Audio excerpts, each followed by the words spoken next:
Welcome to the world of 2020.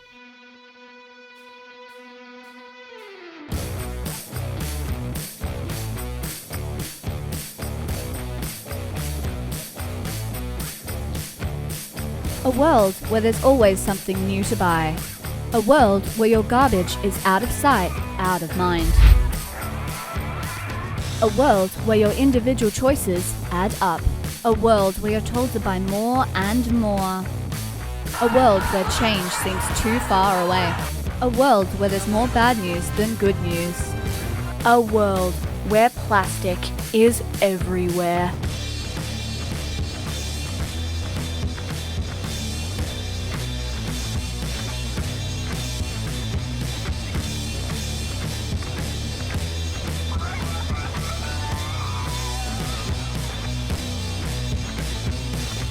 Everywhere. So let's talk about plastic. Discovered in 1907 by Leo Baekeland, plastics quickly rose to one of the most ubiquitous things on the planet, and that created a lot of plastic waste. 5.8 billion tons of it in 2015. Most of it single-use plastic packaging. Things like... So why don't we just recycle it? Well, that's where it gets complicated. The story starts in China. With the booming manufacturing industry, China needed raw materials. And Australia had them, in the form of plastic waste. Meanwhile, China was exporting far more than they were importing. There's really good money floating around. Cardboard was at $180 a tonne. Some plastic streams, clear plastic was at $170 a tonne. It was all, beer and Skittles really. And for a while, this worked. We would ship our waste to China, and they would recycle it. But while our plastic waste fueled China's manufacturing industry fueled China's economy. China also made the statement that they were self-sufficient, so they produced enough recyclable product to run their own facilities, and they actually don't need to take product from the rest of the world.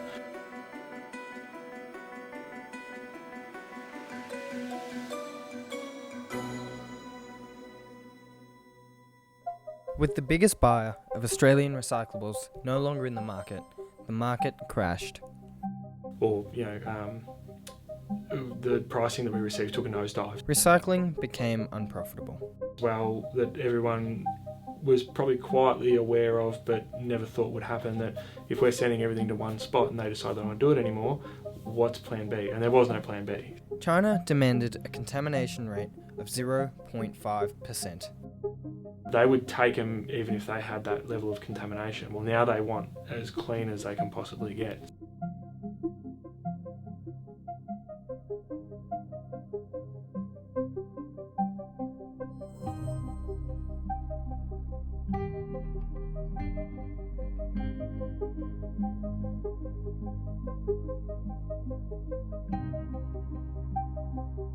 If you're going to then bring that stuff back to Australia, where the waste goes into a local domestic recycler, then the consumer cannot expect to pay Chinese cost. So we're focusing on areas like materials that don't have high volumes and good recovery structures that can be established around them to create business models, materials like PVC and expanded polystyrene, and some of the other more challenging areas like food service packaging, takeaway packaging, coffee cups, those sorts of materials as well.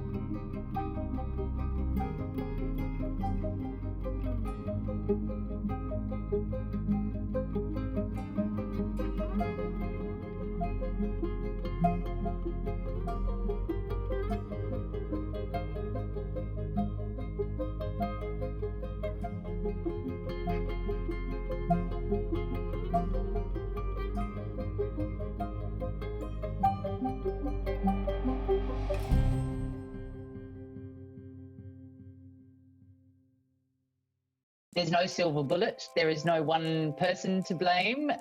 It has been a collaborative effort on society's part to get us to this point, unfortunately. Yeah, absolutely. We've become a throwaway society, and I think that'll continue. I don't think there'll be a change in that because society will look to the waste industry and go, yeah, okay, so we've made the problem, now you're going to fix the problem. By putting the right things in your recycling bin, you can help increase the value of the resources inside. Consumers can help by looking for things like the ARL, looking for things like recycled content in their packaging, because if they're demanding that content, that's building a market in order to ensure business viability for those reprocessors that are collecting and reproducing the material. Governments can provide certainty by supporting investment and making sure that the infrastructure that we need to capture our resources is up to speed to do that. And you don't need to go to your garbage man for every decision you make, but if a company was going to make an iPad, let's say, well, then how do we then, what's the end of life? If more plastic is made to be easily recyclable, and we can each try to reduce our individual plastic usage, more plastic will ultimately be kept away from landfill. One of the most interesting things for me is I came out of the advocacy space, and I was working on plastic pollution for a couple of years, and nobody really wanted to talk about it. And then all of a sudden, back in 2018, when China saw it happen and David Attenborough started talking about it, and we saw the war on waste here on our own television screens, it suddenly moved from being an environmental issue to being a mainstream issue. And the movement that's happened in the space of 2 years is incredible.